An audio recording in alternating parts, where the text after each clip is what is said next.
नमस्कार मंडळी, मी रीमा अमरापूरकर आणि व्यसनाचा पॉडकास्ट ह्या आपल्या अत्यंत महत्त्वाच्या पॉडकास्टच्या दुसऱ्या सीझनमध्ये मी तुमचं सगळ्यांचं मनापासून स्वागत करते.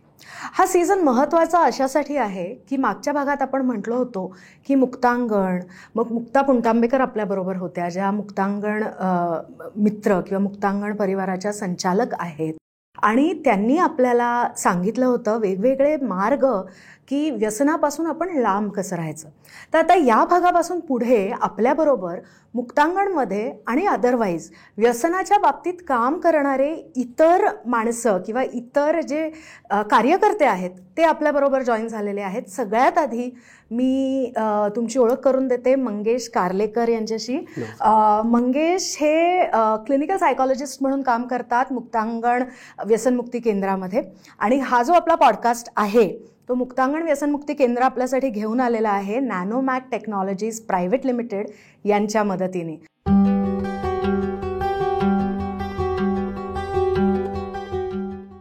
आता आपण मंगेशशी गप्पा मारूयात. Hi Mangesh. Hello. Welcome to the show. सगळ्यात आधी थँक्यू सो मच. मंगेश, मला सांग की एक अत्यंत महत्त्वाचा प्रश्न जो आजकाल सगळ्या पालकांच्या स्पेशली याच्यात आलेला आहे, तो म्हणजे अत्यंत तरुण किंवा नुकतंच टीनेज सुरू झालेली मुलं किंवा त्याच्याही पेक्षा लहान मुलं यांच्यामधलं वाढणारं व्यसनांचं प्रमाण. हां, तर बऱ्याचदा आपली मानसिक वृत्ती असतेच की हे आमच्या घरात असं काही होत नाही. हां, तर ॲक्च्युली मला ना हे जाणून घ्यायला आवडेल की कशा प्रकारची मुलं ही व्यसनाला जास्त ससेप्टेबल असतात. मुळात मी काही गोष्टी तुम्हाला आधी सांगू इच्छितो की व्यसन जे आहे ते ना जात बघत नाही. व्यसन जे आहे ते धर्म बघत नाही. व्यसन जे आहे ते तुम्ही कुठल्या फॅमिलीमधनं बिलॉंग करता, तुमचा सामाजिक, तुमचा आर्थिक स्तर काय आहे हे काही बघत नाही. म्हणजे व्यसनाला कुठलाही भेदाभेद नाही. म्हणजे गमतीचा विषय नाही आहे, हा खूप सिरियस आहे. आणि आता कसं झालंय की जेंडर सुद्धा बघितलं जात नाहीये. राईट. सो त्यामुळे ही गोष्ट जी आहे ती अगदी झपाट्याने वाढतीये. म्हणजे अगदी थोडक्यात सांगायचं झालं तर हे व्यसन कोणाला लागू शकतं. अगदी तुम्हाला, मला सुद्धा लोकांना लागू शकतं. अगदी उच्च शिक्षित लोकांना सुद्धा लागू शकतं. त्यामुळे हा जो महत्त्वाचा विषय आहे ना, यावरती सगळ्या स्तरावरती तो पसरलेला आहे. ही कीड जी आहे ही सगळ्या स्तरावरती पसरलेली आहे. आता कसं, तर याबद्दल आधी थोडंसं सांगतो की जसं म्हणालात की टीनेज आहे. जेव्हा आम्ही मुक्तांगणमध्ये जेव्हा जनजागृतीचे कार्यक्रम आम्ही करायला जातो की बाबा रे, हे व्यसनाधीनता हा एक आजार आहे आणि ही एक समस्या आहे आणि या समस्येमधून तुम्ही सुखरूप बाहेर पडणं किंवा हे लागूच नाहीये यासाठी प्रिव्हेंटिव्ह ॲक्शन ज्याला आपण म्हणूया, तर ती त्यासाठी कोण आहे, तर मुलं हा सगळ्यात मोठा समाजातला घटक आहे. कारण ते भावी नागरिक आहेत आज उद्या भविष्याचे. त्यामुळे त्यांच्यावरती काम करणं फार गरजेचं आहे. मग हे व्यसन त्यांना सुद्धा लागू शकतं का, किंवा त्यांना व्यसनाबद्दल काही गोष्टी माहिती आहेत का, तर हो, माहिती आहेत. म्हणजे जेव्हा आम्ही शाळेमध्ये जातो, अगदी तुम्ही 6वी-7वीतला मुलगा जर घेतला तर साधारणपणे वय बघा ना 12-13 असेल. म्हणजे 12-13 हे वय म्हणजे हे किती कमी होत आहे. सो त्यामुळे हा जो वयोगट कमी होतोय तर हे आपल्यासाठी खूप मोठं संकट आहे. हे एक मोठं चॅलेंज आहे. त्यामुळे आपल्याला या मुलांवर काम करणं, ही पिढी सुरक्षित ठेवणं अत्यंत गरजेचं आहे. बरोबर. आता उदाहरण द्यायचं झालं तर अगदी एखादी गोष्ट शिकायची झाली तर ती शिकायची कशी, तर 4 माध्यम आहेत. म्हणजे मी जेव्हा वर्गात जातो किंवा विद्यार्थ्यांबरोबर जेव्हा आपण आपला रॅपो डेव्हलप करतो तेव्हा मी त्यांना एक उदाहरण देतो की काय रे, मराठीचा तास चालू आहे आणि शिक्षक जे आहेत ते वर्गावरती आले आणि आज ते आपल्याला कविता शिकवणार आहेत. हां, समजा आपण म्हणूया की कणा कविता आहे आपल्या कुसुमाग्रजांची. तर यामध्ये ते नाव लिहितात, विषय लिहितात, सगळं लिहितात आणि मुलांना सांगतात चला दप्तरातनं वह्या काढा किंवा पुस्तकं काढा आणि मग पान नंबर अमुक अमुक आणि अशा गोष्टी. त्यामुळे पहिली कृती विद्यार्थी काय करतो, तर पहिली कृती आहे बघतो, बघणं, पाहणं ही गोष्ट आहे. दुसरी गोष्ट अशी आहे की मग ते शिक्षक जे आहेत ते कवीचा परिचय करून देतात. ओके, मग ते सगळं डिटेल्स सांगतात. मग मुलांना ती उत्सुकता असते, अरे कोण येथे. तर कुसुमाग्रज म्हणजेच वि. वा. शिरवाडकर, तर कुसुमाग्रज हे नाव कसं, मग ते सगळं छान गंमत सांगतात. त्यामुळे मुलांमधली जी उत्सुकता आहे, क्युरिओसिटी जी आहे ती खूप छान वाढायला लागते आणि छान खेळीमेळीचं वातावरण ते होतं आणि एकाग्रता मुलांची छान टिकून राहते. आणि मग जेव्हा ही दुसरी गोष्ट म्हणजे मुलं ऐकतात, पहिली गोष्ट पाहतात, दुसरी गोष्ट ऐकतात. मग जेव्हा ते शिक्षक जे आहेत ते मराठी बद्दल जे काही कविता आहे त्याचा सगळा परिचय करून देतात, एक एक ओळ हे छान डिस्क्रिप्ट करतात. हे सगळं करत असताना मग एखादी गोष्ट समजा लक्षात नाही आली तर विद्यार्थी काय करतो, हात वर करतो आणि म्हणतो सर जरा हे मला नाही कळलं, जरा प्लीज सांगाल का. मग तेव्हा ते एक्सप्लेन केलं जातं. म्हणजे तिसरी गोष्ट मी विचारतोय, विचारणं. समजा नाही एखादी गोष्ट केली तर मी विचारतोय. आणि मग चौथी गोष्ट की एकदा पूर्ण ते रसग्रहण सांगितलं, कवी आणि कविता याचा सगळा संक्षिप्त अहवाल एकदा तो मुलांपर्यंत छान पोहोचला, कविता पोहोचली की त्याला मग चाल लावणं आणि मग ती प्रत्यक्ष कृती म्हणजे ती स्वतः म्हणणं. So is a learning steps, या 4 स्टेप्स आहेत, राईट. पाहणं, ऐकणं, विचारणं आणि प्रत्यक्ष कृती. किती सोपं आहे ना. म्हणजे एखादा क्रिकेट खेळायचा आहे, बॉल स्पिन टाकायचा आहे, तर मग तो कसा टाकू, तर मग पहिलं ऑब्झर्वेशन असणार ना. खेळामधलं झालं, पोहण्यामधलं झालं, ट्रेकिंग मधलं झालं, सगळ्याच बाबतीत, बऱ्याच बाबतीत. मग इथे व्यसन सुद्धा असंच आहे, सोपं आहे. म्हणजे लहान मुलं, जसं मी काही कृती करायला सांगतो वर्गामध्ये, जेव्हा मी म्हणतो की मुलांना हे काय आहे हो, तर मुलं सांगतात तंबाखू. एखादा बॅकबेंचर म्हणतो सर गायछाप. तर तिथेही छान वाटतं पण हे भयानक आहे की अरे ब्रँड सांगितला जातोय. म्हणजे मुलांना ह्या सगळ्या गोष्टी माहिती आहेत, म्हणजे ते पाहिलंय, हे त्यांनी ऐकलंय, हे त्यांनी विचारलंय. आता चौथी गोष्ट फक्त करायची बाकी म्हणजे प्रत्यक्ष कृती. म्हणजे किती डेंजरस आहे. 75% लर्निंग झालं. मग अशी कितीतरी माध्यम आहेत ना. शाळेतनं घरात जा, घरातनं शाळेमध्ये या. या सगळ्या प्रोसेसमध्ये एखादा सिगरेट ओढणारा आहे, एखादा गुटखा खाणारा व्यक्ती आहे, एखादा तंबाखू चोळणारा माणूस आहे.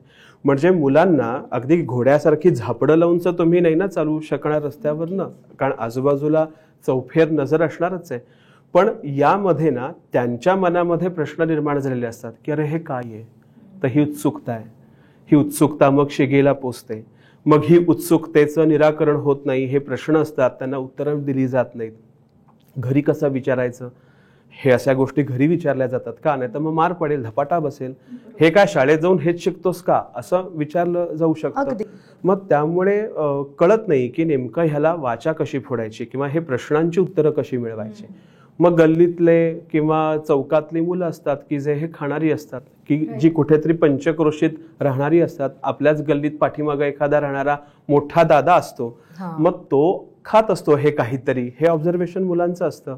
मग त्याला हिम्मत केली जाते विचारण्याची आणि मग तो दादा सुद्धा बिनधास्त सांगतो की ह्याला काय म्हणतात. इथे ही सुरुवात होते. ही एक ठिणगी आहे. इथे कुठेतरी काम करणं गरजेचं आहे. कारण आई वडील सांगणार नाहीत किंवा आई वडील समजावून सांगतील वेगळ्या पद्धतीने, आणि ते सुद्धा समजावून सांगणं फार गरजेचं आहे. आणि त्यावेळेला योग्य पद्धतीने त्या समस्येचं उत्तर किंवा प्रश्नाचं उत्तर दिलं गेलं नाही तर हीच उत्सुकता कृतीमध्ये, ॲक्शनमध्ये कन्व्हर्ट व्हायला वेळ लागणार नाही. म्हणजे जी चौथी स्टेप म्हटलं ना की प्रत्यक्ष कृती, तर ती करायला वेळ लागणार नाही. बरोबर. सो हे जो व्यसन आहे किंवा हा आजार जो आहे, तर यामध्ये आम्ही 3 गोष्टी सांगत असतो की आधी उत्सुकता आहे, क्युरिओसिटी आहे, आकर्षण आहे. मग ते एकदा करायला लागलं की त्याच्यामधला आनंद वाढायला लागतो आणि मग त्या आनंदाचा अगदी टोक गाठणं म्हणजे आसक्ती, कंपल्शन. तो हा सगळा प्रवास आहे आणि तो काही एका दिवसात, एका क्षणात सुरू होत नाही. कारण व्यसन जे आहे ती सवय आहे आणि ती वाईट सवय आहे. बरोबर. ओके. तर वाईट सवय एकदा केली आणि ती लागते असं होत नाही. ती जेव्हा आपण वारंवार करतो तेव्हा ती सवयीची बनायला लागते. आणि म्हणून इथे ही जी वारंवारिता आहे ही खूप धोक्याची आहे. आणि या सगळ्या परिसरामध्ये किंवा या सगळ्या वातावरणामध्ये मुलांच्या बाबतीमध्ये आपल्याला काही गोष्टी ज्या आहेत घरामधून, की मुलाशी बोललं पाहिजे, संवाद साधता आला पाहिजे, मुलांना वेळ देता आला पाहिजे.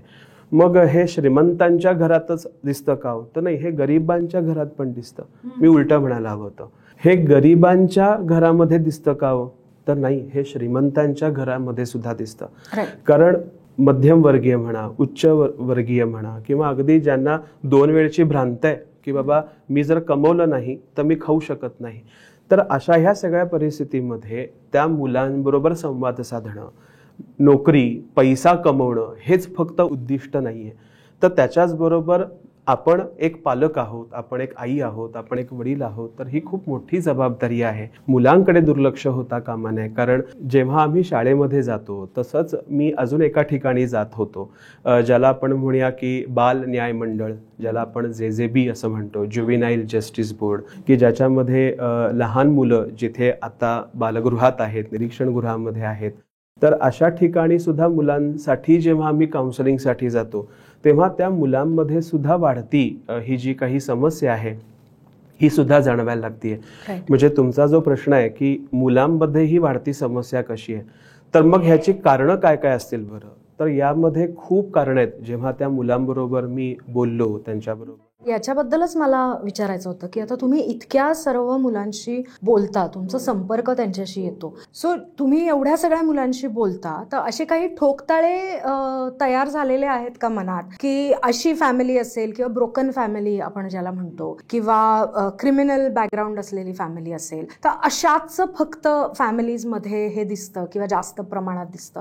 हे ठोकताळे काय आहेत हे तुम्ही आम्हाला सांगा. नक्कीच सांगतो. मी जेव्हा त्या ठिकाणी जातोय, तर या सगळ्या प्रोसेसमध्ये जेव्हा मी त्या मुलांबरोबर संवाद साधतो किंवा त्यांची एक हिस्ट्री घेतो, फॅमिली हिस्ट्री घेतो, मग तेव्हा फॅमिली हिस्ट्रीमध्ये बऱ्याच साऱ्या गोष्टी ज्या आहेत ना, त्या लगेच लक्षात येतात की अरे घरामध्ये व्यसन आहे, आजोबा व्यसन करतात, किंवा काका आहे, मोठा भाऊ त्या व्यसनामध्ये अडकलेला आहे. कधी कधी वडीलच सांगतात किंवा आजोबाच सांगतात की तंबाखूची पुडी घेऊन ये. सो हे फार महत्त्वाची गोष्ट आहे की इथे हे रिस्क आहे की अरे आपण कुठल्या गोष्टी आणायला सांगतोय, राईट? तर ठीक आहे, तो भाग सोडूया. पण या गोष्टी ज्या आहेत, तर यामध्ये तो मुलगा जेव्हा ती गोष्ट आणतोय, तेव्हा ती पुन्हा कुतूहल, जिज्ञासा सुरू झाली ना की हे बाबा काय करतायत किंवा हे आजोबा काय आणायला सांगतायत. म्हणजे अगदी साधं चॉकलेट जेव्हा आपण खातो, तेव्हा कम्पॅरेटिव्हली बघितलं तर कुठेतरी आपलाही मोह होतो ना की अरे हे पण आपण ट्राय करून बघूया.